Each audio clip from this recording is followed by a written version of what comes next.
All right, Speaker of the House Nancy Pelosi did not go to China, as I said there as I was trying to get out of that last segment.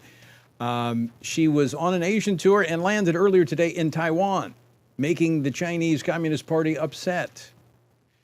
Well, they had warned that such a visit would have serious consequences.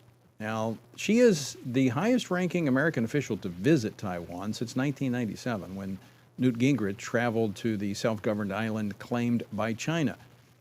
Now, how will such a visit impact U.S. relations with China? Will China follow through on any of their threats? Well, here to talk about all of this is China expert Gordon Chang, author of The Coming Collapse of China and the Great U.S. China Tech War. He can be found on Twitter at Gordon G. Chang. Gordon, welcome back to the program. Oh, thank you so much, Tony. So, how significant do you consider the speaker's trip today to Taiwan? This is extremely significant for a couple of reasons.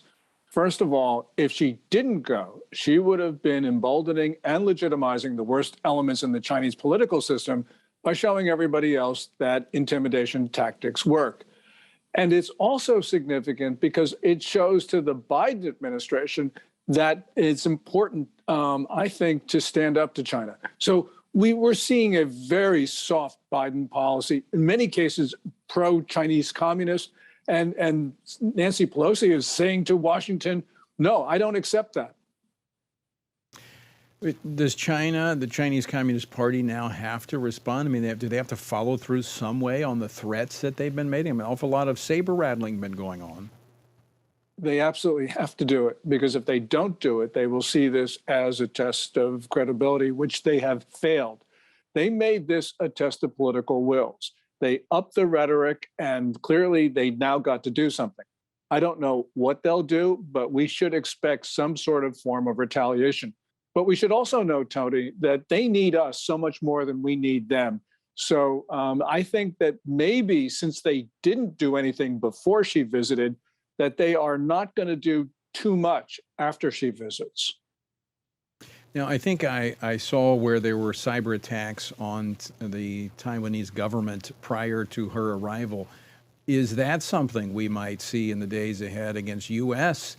Establishments, that we might see cyber attacks that originate from the Chinese? We get cyber attacks from the Chinese Communist government, excuse me, every day. We get not only thousands of them, we get hundreds of thousands of them. The question is, are they going to up those attacks and turn off our lights? That's a possibility. I tend to think that they'll do other things, but we've got to remember that we have networks which are relatively undefended. And the outrage here is not that China is trying to attack us or attacks us. Yeah, of course they do.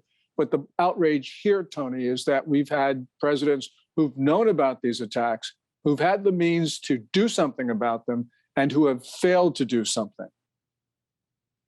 Now, Gordon, might they take action against Taiwan once Speaker Pelosi leaves, to see what America might do post the visit?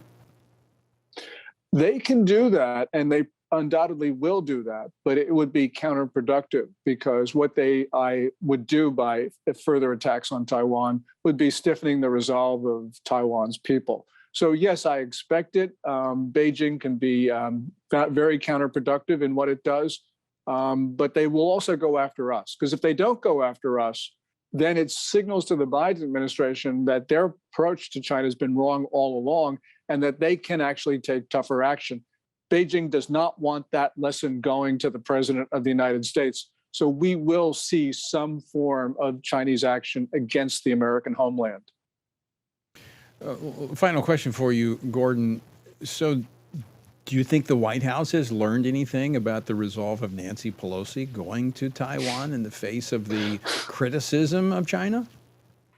Well, they've learned something about the strong-willed Speaker of the House. So yes, they've learned something about that. But if you're asking, have they learned anything about China?